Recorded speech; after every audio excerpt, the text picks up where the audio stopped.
नमस्कार, capital TV देख रहे हैं आप। मैं हूं आपके साथ हर्ष भारद्वाज। देश के वरिष्ठ वकील अश्वनी वैष्णव ने चर्चा पर समस्या के बदले समाधान की बात की है और उस गुलामी का जिक्र भी किया जिसका वजूद शायद आज तक खत्म नहीं हुआ है। जब आप उनकी बातों को सुनेंगे तो आपको साफ तौर पर समझ आ जाएगा कि जो अश्वनी वैष्णव जी बोल रहे हैं वो 100 आने सच है। सुनिए जरा। समस्या की बात तो हर जगह होती रहती है। अखबारों में समस्या लिखी हुई है, न्यूज चैनल पे समस्या, विधानसभा में समस्या, लोकसभा में समस्या पे चर्चा, राज्यसभा में समस्या पे चर्चा। और समस्या की चर्चा करने से आज तक कोई समस्या ठीक हुई है क्या? जोर से बताइए जरा। नहीं।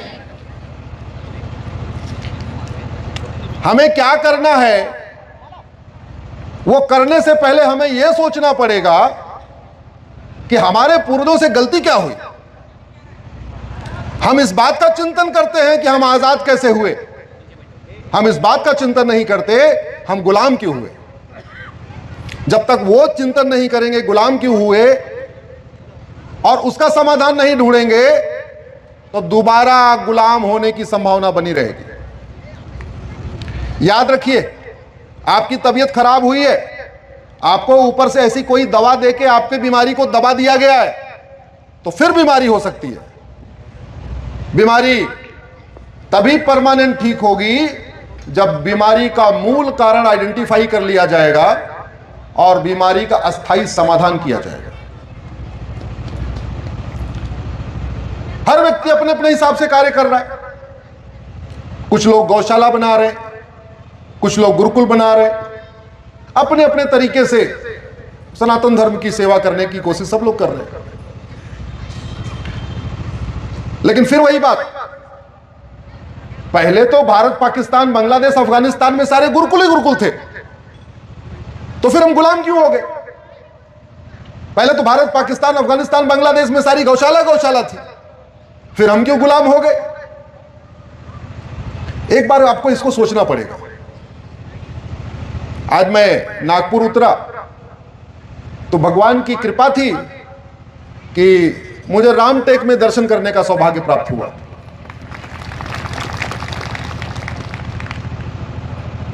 आज तक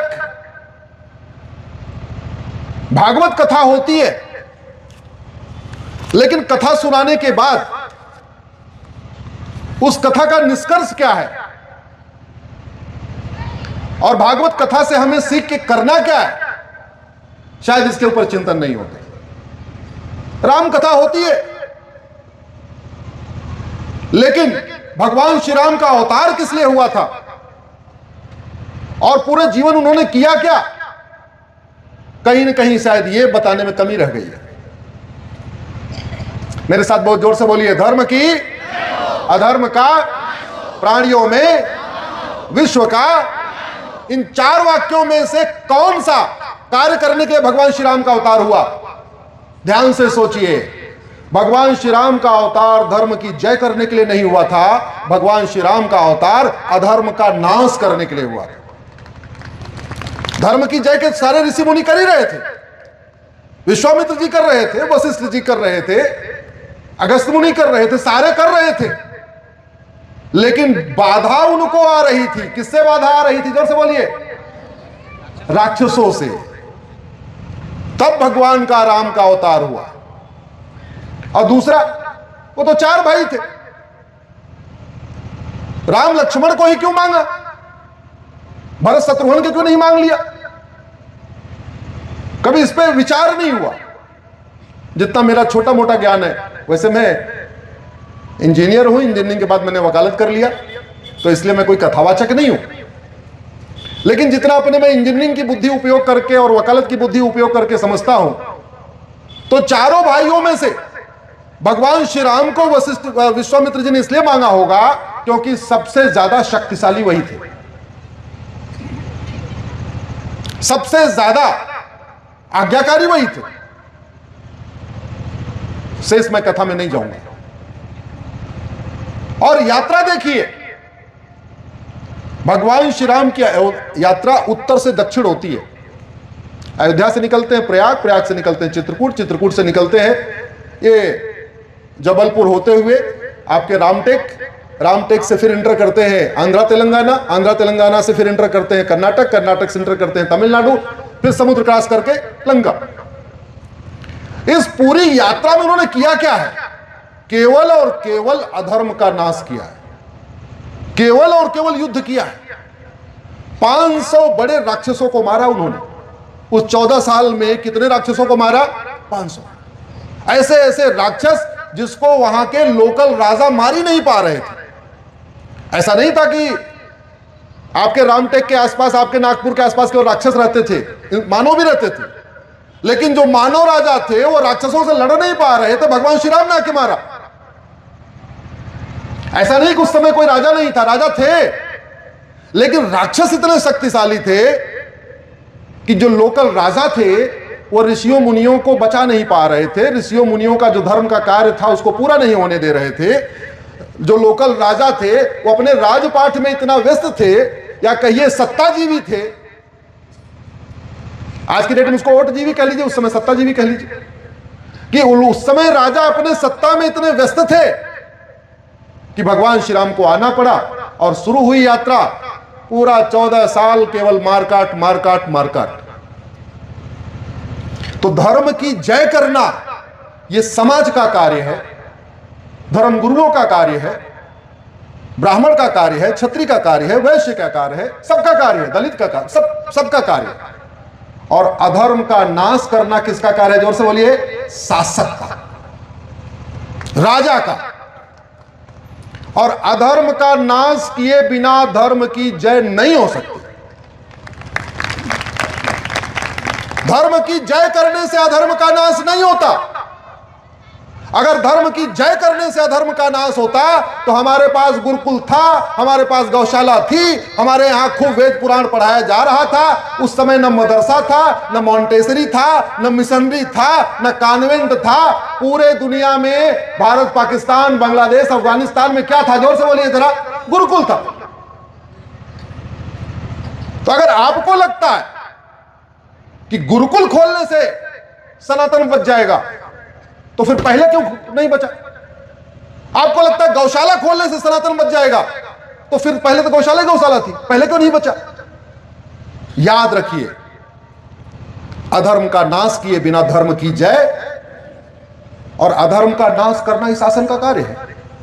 गुरुदेव गौशाला खोल सकते हैं, लेकिन गुरुदेव किसी गौ तस्कर को, गाय खाने वाले को लाठी से पीट सकते हैं क्या? जोर से बोलिए जरा। लाठी से पीटेंगे, वो गाय खाने वाला बाद में जेल जाएगा, गुरुजी पहले जेल में जाएंगे। तो समाज का कार्य है गौशाला खोलना, लेकिन गौशाला की रक्षा करना, गौ तस्कर को जेल में डालना, गाय खाने वाले को जेल में डालना, यह किसका कार्य है?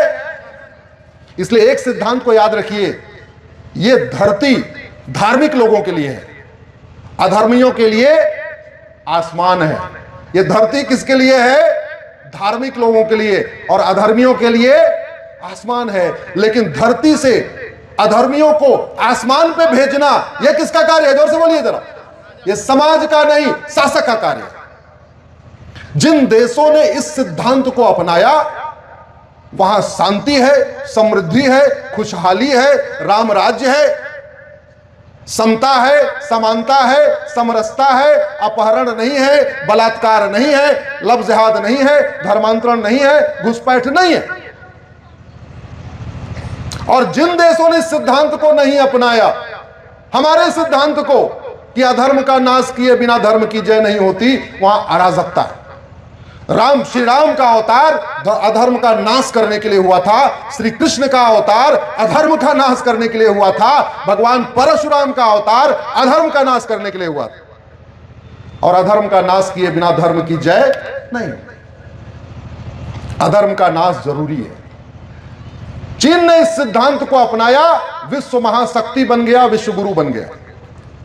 सिंगापुर ने यही सिद्धांत अपनाया, अधर्म का नाश पहले जरूरी है, शानदार विकास कर रहा है। जर्मनी ने यही सिद्धांत अपनाया, आगे बढ़ गया। अरे बाकी तो छोड़ो, 50 साल पहले एक रेगिस्तान था, उसको कहते हैं दुबई।